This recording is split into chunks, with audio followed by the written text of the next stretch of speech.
Jung's most profound discovery was not centered solely on empathy. It concerned the inner passage from wounded to warrior, a transformation highly sensitive individuals must undergo to rise beyond their shadow. This process either completely breaks them or uncovers a psychological strength they never realized they possessed.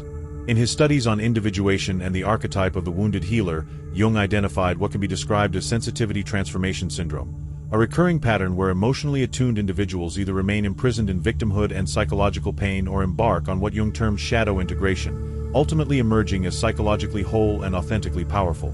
Jung called this process transformative because such individuals possessed what he described as wounded healer potential, the ability to turn their emotional suffering into wisdom and resilience through conscious shadow work and individuation. Once they chose integration over identification with their wounds, their progress wasn't gradual. They underwent what Jung referred to as an alchemical transformation. What made this finding so profound for Jung was that the journey from wounded to warrior was not just about personal recovery. It reflected humanity's essential psychological task of individuation, transforming unconscious suffering into conscious strength by integrating the shadow and cultivating the authentic self. Today, we explore Jung's insights into the empath's unstoppable emergence beyond the shadow, and why he believed that this evolution from wounded to warrior represents the pinnacle of human psychological growth. The healer who refused to heal. Jung's major breakthrough arose from observing a patient who perfectly embodied the wounded healer paradox. A person with an exceptional capacity to heal others, yet who remained completely ensnared in their own emotional torment. This individual could offer profound guidance to others but seemed incapable of applying the same insight inward. Jung witnessed something that shook his understanding of the psyche. The patient resisted their own healing, even though they possessed the tools and knowledge to transcend their suffering. They held onto their wounded identity as if it were a sacred treasure. Jung noted that this person had turned their pain into an identity rather than a teacher. They feared that healing would strip away their empathic depth, their connection to others' suffering, and ultimately their sense of meaning and uniqueness. Through deep analysis, Jung recognized that this patient illustrated what he called wound identification, the unconscious conviction that one's worth depends on remaining damaged. They had confused being hurt with being helpful, suffering with sensitivity, and victimhood with virtue. What most unsettled Jung was realizing that this pattern was everywhere. Many sensitive people unconsciously bind their self-worth to their pain, sabotaging their healing out of fear that emotional health would make them ordinary or diminish their empathy. This case dismantled Jung's previous assumptions about healing, showing that true transformation requires not just therapy, but a total reconstruction of identity, from victim to victor, from wounded to whole. The psychology of the wounded identity. Jung uncovered why sensitive individuals often resist healing even while consciously yearning for it. They develop what he described as wound attachment syndrome, where their pain becomes essential to their sense of who they are. He identified 3 core mechanisms that sustain this wounded identity. 1. Shadow rejection and false light. Jung observed that wounded empaths often create angelic identities, projecting their capacity for anger, self-interest, and power onto others while seeing themselves as purely loving. This psychological split prevents integration and the development of authentic strength. They fear their own shadow, associating power with those who hurt them, thus equating personal strength with cruelty. 2. Suffering as currency. Jung documented that wounded individuals often derive sympathy, attention, identity, and purpose from their pain, turning suffering into a form of psychological currency. Healing threatens to bankrupt this inner economy. He noted that some empaths unconsciously compete over who has endured more, treating their wounds as credentials of empathy and moral superiority rather than material for transformation. 3. Identity terror and resistance to transformation. Jung discovered that many empaths experience near-existential panic at the thought of healing because they have no concept of self beyond their wounds. Their identities, relationships, and life purpose have all been organized around suffering. The idea of wellness evokes terror because it means relinquishing the familiar victim identity and facing the unknown authentic self beneath the damage. Jung realized that this very mechanism explains why genuine transformation often feels threatening instead of inviting. It requires the sacrifice of the familiar wounded self in exchange for an unknown, integrated identity. The addiction to powerlessness. Jung identified a troubling psychological pattern that keeps highly sensitive individuals trapped in cycles of victimhood, what he termed powerlessness addiction. This condition provides hidden psychological rewards while simultaneously sustaining emotional suffering. Jung noted that wounded empaths often develop a form of learned helplessness that serves deeper unconscious purposes beyond mere protection from pain. This powerlessness becomes addictive because it offers psychological comforts that authentic strength cannot. Jung documented several distinct forms of this addiction. 1. Responsibility avoidance through victimhood. Remaining wounded creates perfect justifications for not pursuing aspirations, avoiding challenges, or taking risks. The victim identity shields one from potential failure, criticism, and the responsibilities of authentic living. Powerlessness becomes a deceptively comfortable prison. It demands nothing but continued suffering. Empowerment, by contrast, requires courage, decisive action, and accountability. 2. Control through helplessness. Jung discovered that many empaths unconsciously use their perceived helplessness to influence others through guilt, pity, or eliciting rescue responses. Their weakness becomes a subtle form of control that secures their needs indirectly. Jung referred to this as inverse power, a dynamic where influence is achieved through weakness rather than strength.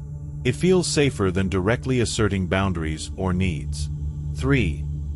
Moral superiority through suffering. Jung observed that some empaths unconsciously elevate their suffering into proof of higher sensitivity or spiritual refinement. Their pain becomes a badge of virtue, a way to feel morally superior or more awake than others. This results in what Jung called suffering narcissism, where wounds inflate the ego rather than foster growth. Healing then feels like losing specialness instead of gaining authentic strength. 4. Fear of becoming the oppressor. Many empaths, Jung found, associate personal power with the very people who once hurt them. They fear that developing strength or assertiveness will turn them into abusers. This terror traps them in cycles of weakness as a misguided attempt to remain good.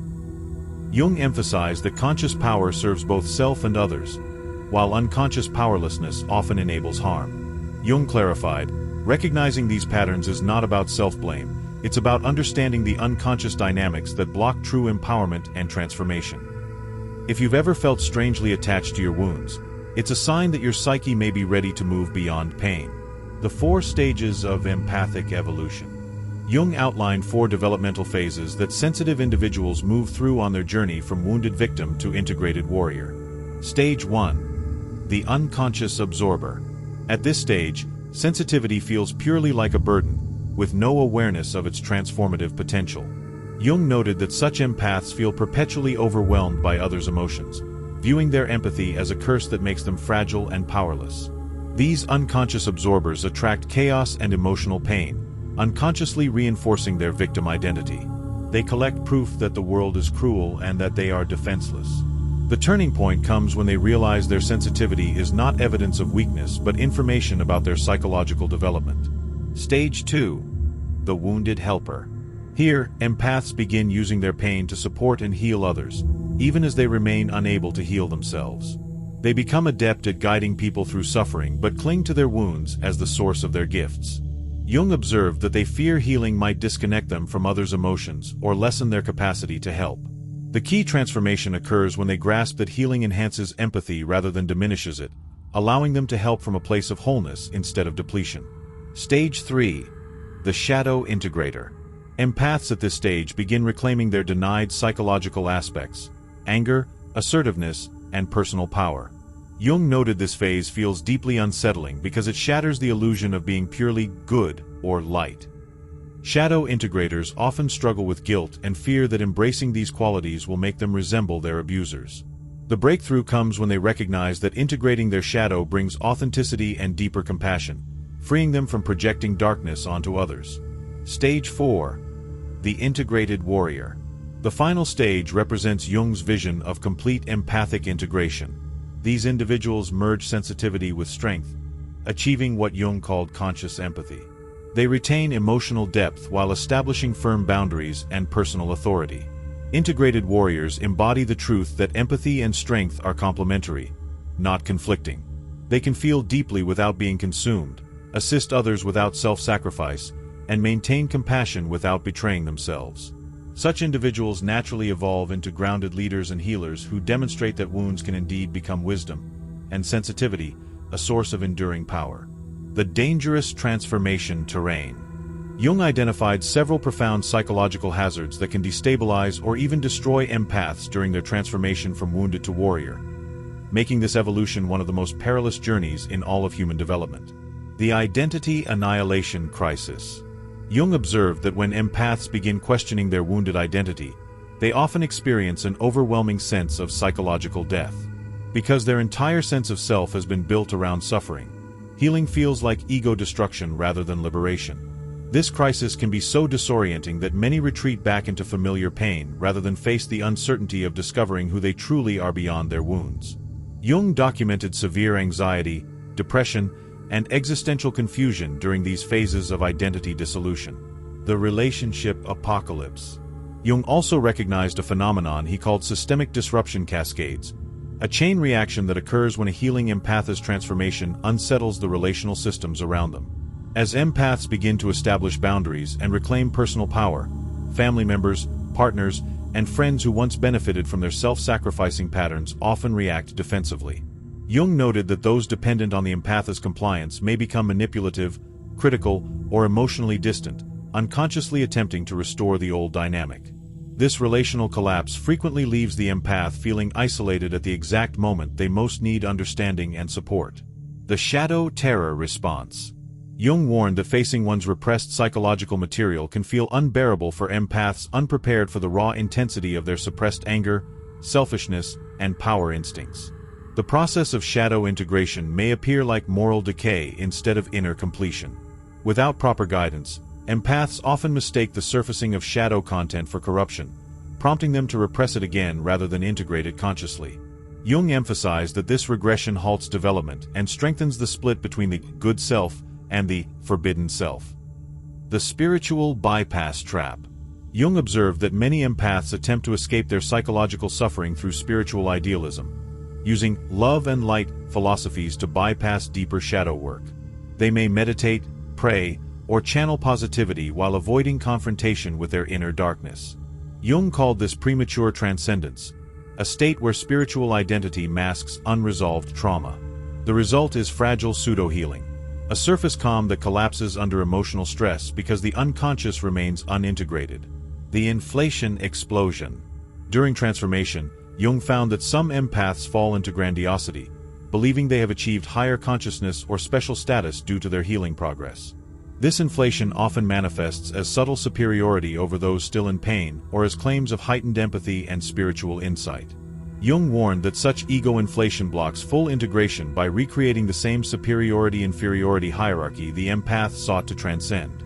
True empowerment, he emphasized, is grounded in humility, not elevation. Jung's integration methodology. Jung developed structured psychological methods to guide empaths safely through the wounded-to-warrior transition while avoiding the pitfalls that commonly derail their growth. Active shadow engagement protocols.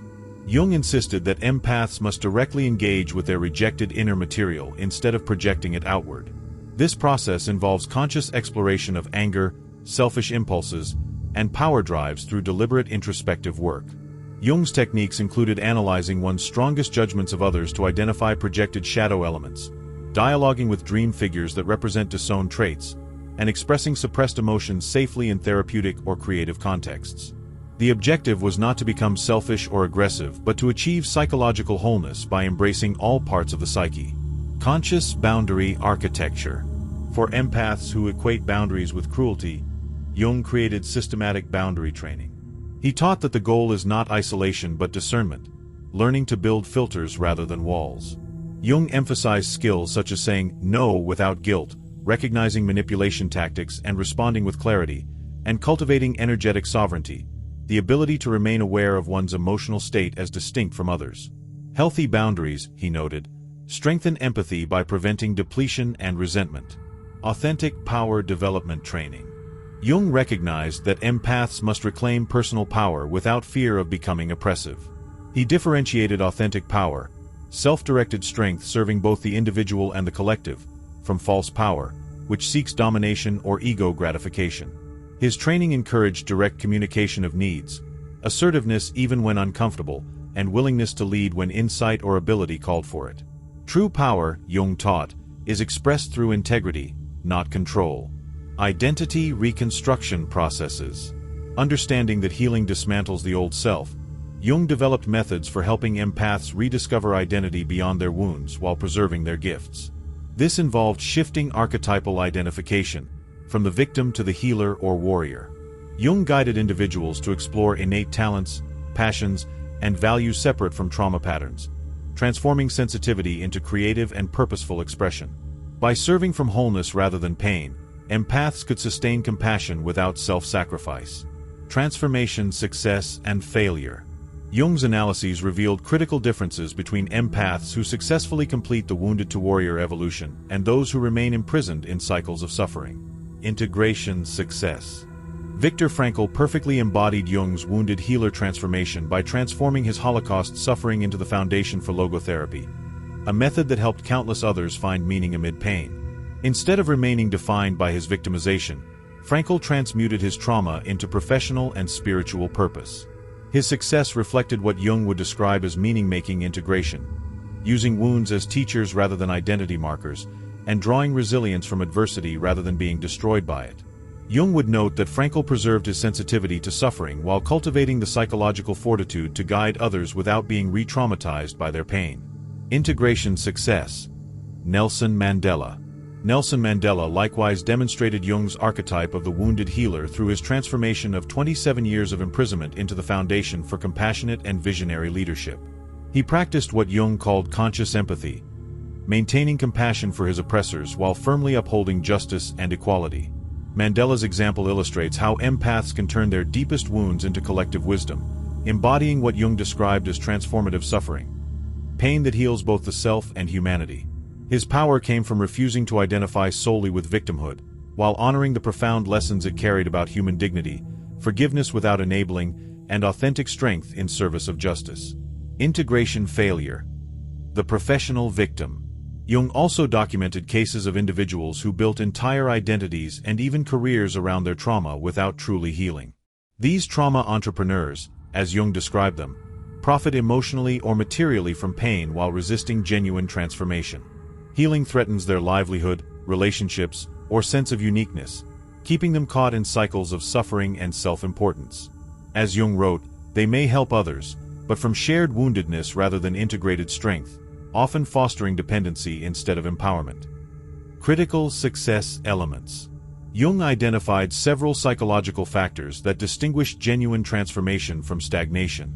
Taking responsibility for healing. True growth requires ownership of one's inner work rather than waiting for external rescue or validation. Reframing wounds as teachers. Successful individuals reinterpret trauma as a source of insight rather than a fixed identity. Courage to surrender victim benefits. Authentic empowerment demands releasing the unconscious rewards of victimhood, sympathy, moral superiority, and protection from failure. Jung referred to this as psychological heroism, the willingness to face painful truths, make difficult changes, and transcend social expectations that reinforce wounded patterns. Building warrior support networks. Jung emphasized that empaths cannot evolve in isolation. They need environments that nurture their strength while honoring their sensitivity, relationships that encourage growth rather than enable self-sacrifice or victim identity. Identifying growth catalysts. Jung defined growth catalysts as individuals who support transformation by modeling responsibility and emotional maturity. They encourage accountability rather than feeding victim narratives. Celebrate others' success and boundary setting without jealousy or threat. Embody balanced empathy, combining sensitivity with firm boundaries and authentic power. True allies, Jung taught, know that real support sometimes means refusing to participate in drama or victim competition, choosing instead to hold space for empowerment and self-discovery. Avoiding wound bonding traps. Jung warned against relationships founded primarily on shared trauma. Though these bonds can feel deeply intimate, they often depend on both individuals remaining wounded to sustain closeness. Such wound-bonded dynamics typically involve reinforcing victim stories, comparing degrees of suffering, or resisting one person's healing because it threatens the shared identity. In contrast, healthy relationships support mutual evolution, allowing both people to grow beyond the pain that first connected them. Creating transformation communities. Jung advocated for environments that honor both vulnerability and strength, spaces where sensitivity is valued but not idolized, and growth is normalized rather than feared. These include therapeutic groups focused on empowerment, not endless trauma revisiting; creative communities where sensitivity fuels artistry and expression; spiritual circles centered on integration instead of bypassing pain through idealism. Jung highlighted the power of embodied mentorship, connecting with people who exemplify integrated empathy, balancing compassion with self-respect. Witnessing others who've completed the wounded-to-warrior transformation provides living proof that empowerment can coexist with deep sensitivity.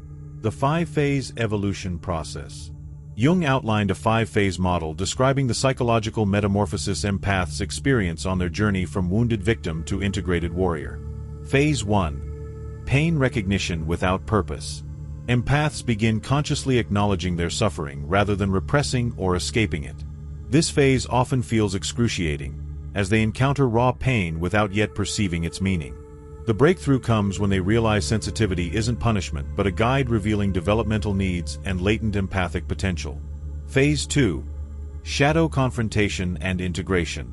Here, empaths face the disowned parts of themselves: anger at exploitation, suppressed selfishness, and rejected power. This confrontation triggers guilt and fear of becoming like their abusers. Jung taught that transformation occurs when they learn to differentiate healthy assertiveness from destructive aggression, realizing that integrating the shadow deepens rather than corrupts empathy. Phase 3. Boundary construction and testing. Empaths establish and test new psychological boundaries that protect their sensitivity while allowing real connection. This often provokes backlash from those used to unrestricted emotional access. Growth accelerates when the empath tolerates others' disappointment without abandoning their own needs to maintain harmony. Phase 4. Power reclamation and purpose discovery. At this stage, empaths reclaim authentic personal power and begin using their sensitivity in service of higher purpose rather than passive absorption of others' pain. They pursue goals, voice truth, and assume leadership roles where their empathic insight benefits the collective. Phase 5. Warrior integration and service. Empaths reach what Jung described as conscious empathy, a state where deep sensitivity coexists with unshakable strength. They can feel another's pain without being consumed by it, and offer help without draining themselves. These integrated warriors often become teachers, healers, or leaders who model balanced empathy for those still navigating their own wounded-to-warrior transformation. If you're learning to honor your sensitivity by protecting it, comment, "My wounds are becoming my wisdom." Common integration derailments. Jung identified several traps that can block successful transformation, warning against patterns that preserve victimhood or create false empowerment. The spiritual bypassing escape. Jung cautioned against empaths who use spirituality to avoid real psychological work. They try to transcend pain through meditation, positive thinking, or forgiveness without actually developing true strength. This creates what Jung called pseudo-transcendence, a spiritual facade covering unhealed wounds that collapse under stress, returning the person to victim behaviors. Genuine spiritual growth requires integrating the shadow, not avoiding it with spiritual concepts. The victim-to-perpetrator swing.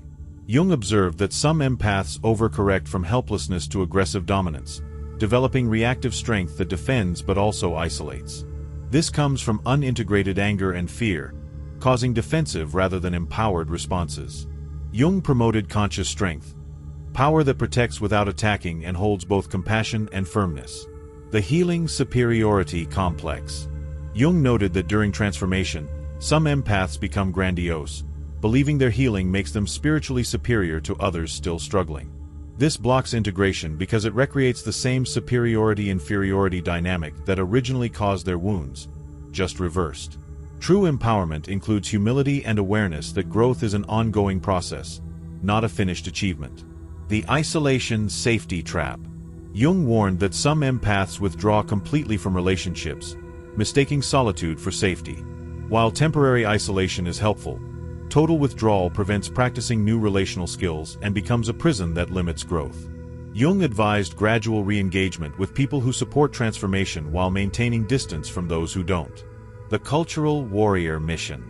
Jung believed empaths who complete the wounded-to-warrior process play a vital role in humanity's psychological evolution. They become living examples of integrated consciousness, uniting sensitivity and strength. Jung saw cultures swing between emotional repression and overwhelm, often lacking models of balanced empathy. Integrated empaths fill this void. Relationship revolution leadership. Jung noted that transformed empaths naturally lead by example, showing that genuine connection doesn't require self-sacrifice and that boundaries deepen, rather than weaken, intimacy. Their relationships embody what Jung called conscious partnership, mutual empowerment and support for authentic individual growth within caring connection. Collective healing facilitation. Empaths who integrate their own shadow can help communities heal collective trauma without being overwhelmed. Their emotional resilience allows them to stay grounded through cultural shifts, offering wisdom and balance in times of social change. Consciousness evolution acceleration. Jung saw empathic transformation as essential to humanity's ongoing evolution toward integration and expanded consciousness. Each individual who completes this journey contributes to collective wisdom, proving that empathy and power can coexist, that wounds can become wisdom, and that true warriors are those who turn their pain into purpose. The unstoppable rise. The empath's journey from wounded to warrior marks an unstoppable rise, transforming their deepest vulnerability into their greatest strength. Jung's insights show that real transformation doesn't mean abandoning sensitivity, but merging it with authentic power and clear boundaries. When empaths learn to honor their wounds without being defined by them, they realize their sensitivity was never the problem. The lack of integration was. Jung's framework reveals that empathy combined with shadow work builds resilience nothing can destroy. The warrior emerging from this process retains deep feeling yet develops unbreakable inner strength. They can witness suffering without drowning, help without self-sacrifice, and stay compassionate while respecting their own needs.